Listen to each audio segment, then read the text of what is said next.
नमस्कार, स्वागत है आपका वी टाइम न्यूज पर और आपके साथ मैं हूं पहली चौहान। बढ़ते हैं खबरों की ओर।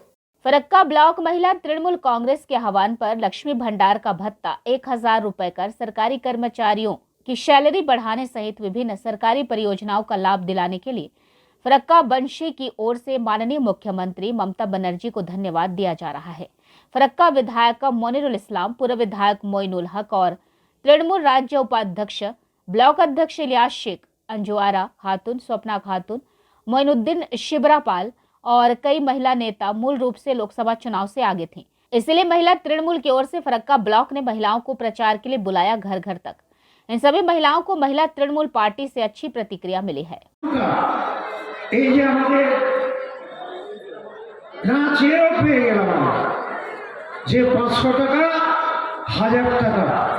যারা এসসি এসটি যারা 1000 টাকা পেতেন তাদের 1200 টাকা 1 এপ্রিল থেকে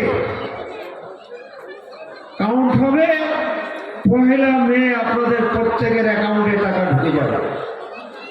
1 মে প্রত্যেকের অ্যাকাউন্টে এই বাড়তি টাকা অর্থাৎ 500, 1000, 1200 এই টাকা আপনাদের ঢুকবে।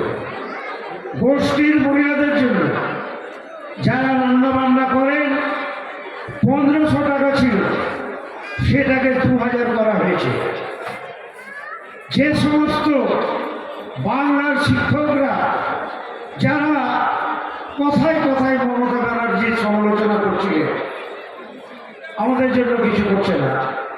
6 মাসের মাথায় 6 মাস আগে 4% দিয়ে বেড়ে গেল, আবার গত পরশু 4% দিয়ে বাড়িয়ে দেওয়া হয়েছে। আজকে মাস্টাররা বলছে আমাদের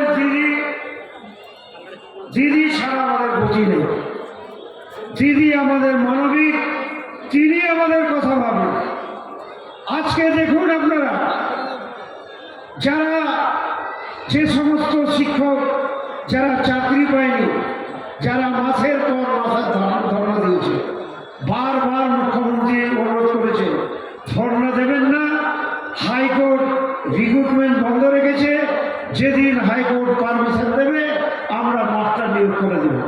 আজকের এই সভার মূল উদ্দেশ্য হচ্ছে যে আমরা মহিলারা যারা না চাইতেই, মেঘ না চাইতেই যেমন জল চলে আসে, সেই রকমই হচ্ছে যে না চাইতেই আমরা আজকে লক্ষ্মী ভাণ্ডারের যে একটা বড় অংশ মহিলা এই লক্ষ্মী ভাণ্ডারের সাথে যুক্ত, এই লক্ষ্মী ভাণ্ডারের টাকা বৃদ্ধি হয়েছে এবং গোষ্ঠীর মেয়েরা যে মিড ডে মিলের রাঁধুনির কাজে যুক্ত আছে তাদেরও যে টাকা বৃদ্ধি হয়েছে 500 টাকা করে। সেই কারণে আমরা দিদিকে ধন্যবাদ জ্ঞাপনের জন্য ফারাক্কার মহিলারা আমরা আজকের জমায়েতে কেমন সাড়া পেলেন? খুব ভালো, খুব আমাদের মন ভরে গেছে। এত মহিলারা স্বতঃস্ফূর্তভাবে এখানে উপস্থিত হয়েছে। মাত্র 2 দিনের নোটিশে এতগুলো মহিলা এখানে উপস্থিত হয়েছে। এই মহিলাদের নিয়ে আগামী লোকসভা নির্বাচনে কি বার্তা দেবেন?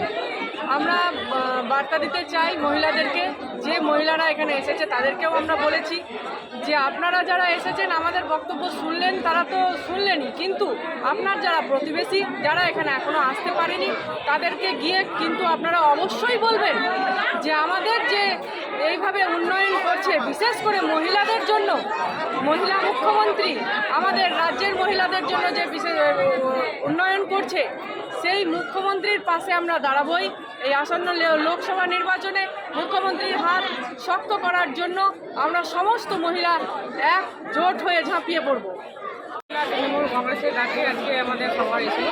এখানে আমাদের মহিলাদেরকে একটাই আমরা বার্তা দিলাম যে আমাদের মানবিক মুখ্যমন্ত্রী মাননীয় মুখ্যমন্ত্রী মমতা বন্দ্যোপাধ্যায়ের যে আমাদের 2021 সালে কথা দিয়েছেন যে লক্ষ্মীর ভাণ্ডার, সেই লক্ষ্মীর ভাণ্ডার আমাদের মহিলারা 500 টাকা করে পেত, কিন্তু সেটা বেড়ে 1000 টাকা আমাদের এদের জন্য, মানে 1000 টাকা আমরা পরে এসেছি, এর জন্য আমাদের 1200 টাকা করা হয়েছে। তো আজকে সেটাই আমরা মাননীয় মুখ্যমন্ত্রী মমতা বন্দ্যোপাধ্যায়কে আমরা মহিলাদের থেকে আমরা অসংখ্য ধন্যবাদ জ্ঞাপন করলাম এবং এই মহিলাদের সেটা পেয়ে যে আমাদের মহিলারা খুব খুশি এবং আমাদের মানবিক মুখ্যমন্ত্রী যে মহিলাদের জন্য এতটা ভাবছেন তার জন্য আমরা মুখ্যমন্ত্রীকে কৃতজ্ঞতা প্রকাশ করি। মানুষের কেমন সাড়া পেলেন আজকের এই সভায়? আজকে মহিলাদের ব্যাপক সাড়া। মহিলারা যে বোঝাই গেল যে আমরা মহিলারা যে মমতামুখী, যে মমতা ব্যানার্জি ছাড়া মহিলারা কিছুই করতে পারবে না। আগামী 2024 লোকসভা নির্বাচনে মহিলাদের কি ব্যবহার করবে, মহিলাদেরকে নিয়ে কি কাজ করবে ভোটে? ভোটে আমাদের এর আগেও বিধানসভা নির্বাচনে মহিলাদের আমরা ব্যাপক সাড়া পেয়েছিলাম এবং আমরা আশা করছি যে আমাদের লোকসভা নির্বাচনেও আমাদের মহিলা ভোট আমরা বেশ ভালোই পাবো। वी टाइम न्यूज के लिए मुर्शिदाबाद से मिलन सरकार की रिपोर्ट।